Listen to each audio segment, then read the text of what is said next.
On le sait tous maintenant, c'est banal. On a notre détecteur d'angle mort. Quand on met notre clignotant sur notre Tesla, on voit l'angle mort dans notre écran. Fait qu'on n'a pas besoin de se casser le cou, là, comme un chevreuil. Là, pas besoin de faire ça. Maintenant, c'est super facile. Moi, j'ai été un devin. Moi j'étais un precog, moi, dans le temps. Parce que j'étais un precog, pourquoi? Parce que j'avais fait une vidéo il y a 3 ans, avant même qu'il ajoute cette option-là dans votre Tesla. Puis je vais vous remontrer cette vidéo-là, juste le segment de moi qui se pète les bretelles. Je suis un innovateur, moi. Je suis un innovateur. Mais juste avant, Roger, j'espère que ça va bien. Allô? Ça va super bien. Et vous, Monsieur Florent? Moi, ça va super bien. Je bois mon café dans ma tasse préférée, mais également, tu avais quelque chose d'autre à nous dire. Vous aimez ça, là? Clique sur j'aime, OK? OK? Bon, fait qu'on y va sur ce plan-là. Fait que, hey, on s'en va direct à ma vidéo. Checkez bien ça. Juste avant, gars, je voulais vous montrer ça. Et on s'en va juste ici. Tu vois, c'est ça que je parle. Sur Xpeng, la compagnie Xpeng a l'air plutôt cool, en particulier l'affichage plein écran lorsque vous retournez. Est une bonne fonctionnalité. Quelle traduction de marde! Bravo! Bravo Google Translate. Non, mais comme vous voyez, quand il met son clignotant, c'est pratiquement plein écran. Ça prend la surface complète juste ici, là. Ça, moi, j'aime bien ça. Fait que c'est juste pour vous montrer, les gars, ça va m'inspirer un peu. Je vais vous montrer ma grosse face de 3 ans. C'est le 21 ou 22 mai 2021. J'étais un précurseur, on regarde ça ensemble, genre là. Notre angle mort. Tesla n'a pas cette option dans leur véhicule, mais Tesla a un avantage sur les autres, la mise à jour du software de la voiture. Et je vous explique qu'est-ce que Tesla pourrait faire pour améliorer leur détecteur d'angle mort. Et j'ai vu ça récemment dans la nouvelle Hyundai Ioniq 5. Le système est quand même simple, mais super efficace. Quand vous mettez votre clignotant, il y a une caméra qui s'active et vous pouvez voir s'il y a quelqu'un dans votre angle mort. Cette façon de faire-là pourrait être facilement implantée dans une prochaine mise à jour de Tesla. OK, je vous explique. Ce que Tesla pourrait faire, quand on active le clignotant, il y aurait 2 options possibles. L'option numéro 1, en activant le clignotant, la caméra d'angle mort pourrait s'activer dans le premier tiers proche du conducteur. Là, vous voyez ce qui est arrivé. Ça, c'est moi qui ai fait le montage, mais ça ressemble beaucoup à ce qu'on a présentement sur la Tesla Model 3, la mise à jour qui avait juste sous la vitesse qu'on roule, on activerait la caméra et on verrait l'angle mort, on verrait s'il y a quelqu'un là. Deuxième option, on mettrait la caméra plein écran dans le 2 tiers, juste le temps de faire la manœuvre. Comme ça, on verrait très bien notre angle mort et une fois qu'on enlève le clignotant, le GPS reprendrait le dessus. Laquelle des 2 options vous préférez? Laquelle des 2 options vous préférez, vous autres? Hein? Laquelle des 2 options? Moi, j'irais pour la deuxième. J'aimerais ça avoir l'option plein écran parce que quand je fais un changement de voix, ben moi, j'aime ça bien voir. Parce que souvent, avec, exemple, la connectivité premium, tu as la map, tu as l'option d'avoir la carte de GPS pleine couleur. Puis là, tu as voyons, l'écran d'angle mort qui apparaît, là, la capture d'écran de caméra qui apparaît. Puis là, c'est un peu comme... Tu sais, quand tu regardes, tu conduis pareil, tu fais quand même un changement de voix, fait que tu regardes, tout ça. Puis là, il y a beaucoup de couleurs. Moi, ça me mélange, moi. Moi, ça me mélange beaucoup. Fait que j'aimerais ça que Tesla fasse comme la première option. Il me semble que ça serait le fun. Hein? Vous autres, c'est quoi votre option? La 1 ou la 2? Mettez-moi ça dans les commentaires, juste en bas.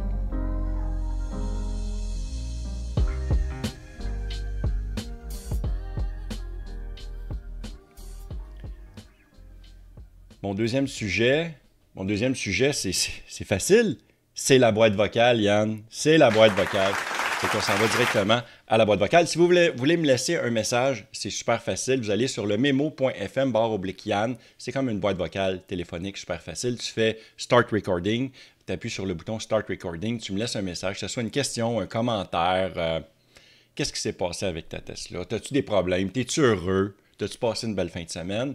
Tu me mets ça là-dessus, puis moi, je te passe ça dans une vidéo future, comme le prochain message que j'ai ici de Yannick Fortin. Salut Yann, c'est Yannick. Je me demandais si tu avais une idée sur le temps que ça va prendre avant que Tesla mette à jour le système de lumière automatique et de wiper automatique. Parce que là, depuis quelques temps, j'utilise beaucoup la conduite, pas le FSD, là, mais l'aide à la conduite. Ouais. Puis les lumières, ça n'a juste pas de bon sens. C'est up and down tout le temps. Les wipers partent pour aucune raison. Là, au moins, c'est le fun. Ils ont permis de désactiver les wipers qui soient automatiques, mais ils l'ont pas fait pour les lumières. Fait que c'est un peu gossant. Puis moi, j'aime bien ça conduire sur ce mode-là.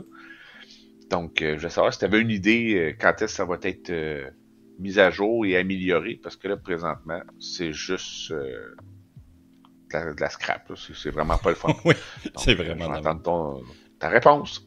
Merci pour tes vidéos. À la prochaine. Hey Yannick, merci beaucoup de m'avoir laissé ce message-là. Je vous invite fortement à en laisser vous autres aussi. Puis, regarde, ben, j'ai une genre de réponse, tu sais,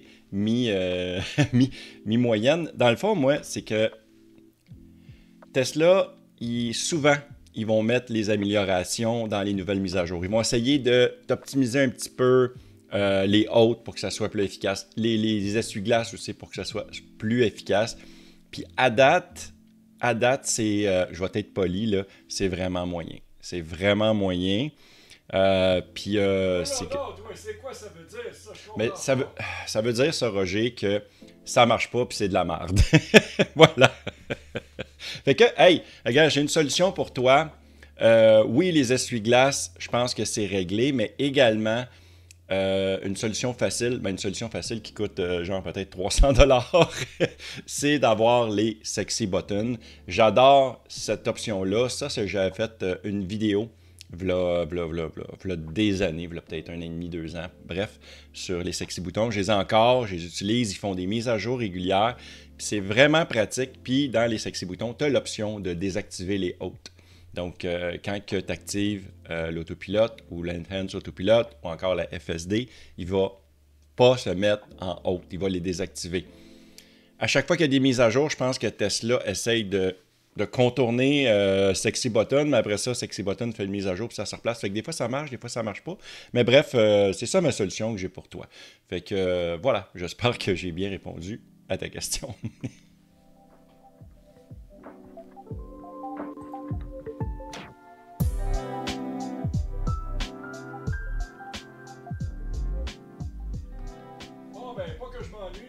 J'y aille, moi. Je suis arbitre à soir dans un tournoi de ping-pong pour aveugles. OK, bye. Bye, là. Bye. OK. Roger, c'est le genre de gars qui me... Comment on dit ça? Il me chie dans la pelle toujours avant que la fin de la vidéo arrive. Tu sais, c'est comme avant que la fin... Anyway, bye, mon Roger. Hey, dernière nouvelle que je voulais vous montrer, c'est à propos du Tesla Cybertruck. Il lance une nouvelle couleur intérieure et des options de roues et de pneus. Ça, c'est quand même intéressant pour ceux qui veulent obtenir un Cybertruck. Désolé pour vous en Europe, la nouvelle ne vous concerne pas. Elle ne vous concerne pas, fuck all. Aucune affaire. Fait que voilà, donc Tesla a lancé 2 nouvelles options pour les acheteurs lors de la configuration de leur Cybertruck, notamment une nouvelle couleur intérieure et de nouvelles roues et pneus offrant plus d'autonomie et de confort. Donc, Tesla a maintenant lancé une nouvelle option intérieure plus sombre, appelé Tactical Gray, sans frais supplémentaires. Ça, c'est très important parce que sur les autres modèles, si on change l'intérieur de la voiture sur une Model 3, il y a des frais supplémentaires qui s'appliquent, exemple, si tu veux l'intérieur blanc. Donc, qui devrait atténuer ces inquiétudes, oui, étant donné qu'il n'y a aucune augmentation de prix si vous choisissez l'une ou l'autre des options. Vous pouvez voir une comparaison entre les 2 options intérieures ci-dessous. Fait que vous voyez, ça, c'est l'option standard juste ici. Et ça, c'est le nouvel intérieur. Plus fancy, vous direz. Plus fancy. J'aime ça, moi. J'aime ça. Peut-être j'aime ça parce que je suis tanné de mon intérieur de Tesla Model 3 qui est toute noire, finalement. Fait que regardez ça. Ça, c'est comme de base, puis ça, c'est avec blanc. Je trouve que ça l'ajoute de la classe. Vous autres, vous en passez quoi? Est-ce que vous iriez pour le blanc ou pour le gris? Puis, également... Selon Tesla, cette configuration offre une plus grande efficacité de confort sur la route. On parle des pneus maintenant, parce qu'il offre des pneus 20 pouces à des pneus toute saison de 35 pouces. Jusqu'à présent, le Cybertruck est équipé de pneus tout-terrain 35 pouces. Voilà, excusez-moi. Donc, il y a des nouveaux pneus et également les fameux nouveaux capes de roue qui sont arrivés, les nouveaux enjoliveurs. Donc, selon Tesla, la configuration offrant une plus grande efficacité et confort sur la route dans toutes les conditions météorologiques, offrant une autonomie allant plus de 140 miles, donc 547 km d'autonomie pour le Cybertruck à double moteur et 318 miles là, qui équivaut à 512 km d'autonomie. Bien que cette nouvelle configuration offre une autonomie supplémentaire, elle est en fait au détriment de l'esthétique. Oui, moi je trouve ça archi moins beau. Je sais pas pourquoi, j'ai trouvé beau, moi, ces pneus-là. J'ai trouvé beau les enjoliveurs qui embarquaient sur le pneu. Je trouve ça dommage. Ils les ont changés. Pourquoi? Parce que cet enjoliveur-là, la manière qui était fait, endommageait le pneu. Donc, il rentrait à l'intérieur du caoutchouc et éventuellement, ça pouvait provoquer une crevaison. Fait qu'ils ont changé ça pour une affaire... Comment je pourrais dire ça? Moi, je pense que le designer de ça, là, il s'est enfargé dans le clavier, il a réduit ça de 32%, puis ça a donné ça. Regardez ça ici. Qu'est-ce que vous en pensez? Sérieux, là, c'est ordinaire, là. Moi, je trouve ça quétaine au bout. Fait que là, qu'est-ce qui va arriver? L'avantage là-dedans, c'est que les third party, là, les compagnies externes qui font des trucs pour les voitures Tesla, là, pour les améliorer, ben, là, ils vont faire des capes de roue juste pour eux autres. Fait qu'ils vont pouvoir personnaliser plus ton Cybertruck. Et voilà, c'est terminé, c'est la fin. Merci beaucoup d'avoir été là. Si vous voulez devenir membre Patreon ou membre YouTube, c'est super facile. Vous vous joignez à partir de 2$ par mois. Puis moi, en plus, je vous donne des vidéos inédites juste pour vous autres, des trucs plus personnalisés. Qu'est-ce qui se passe avec mon studio, mon déménagement? Je vais-tu m'acheter une nouvelle plante verte? Plein d'affaires de même. Fait que voilà, c'est complet. Merci beaucoup d'avoir été là et on se voit dans une prochaine vidéo. Hey, ciao la gang!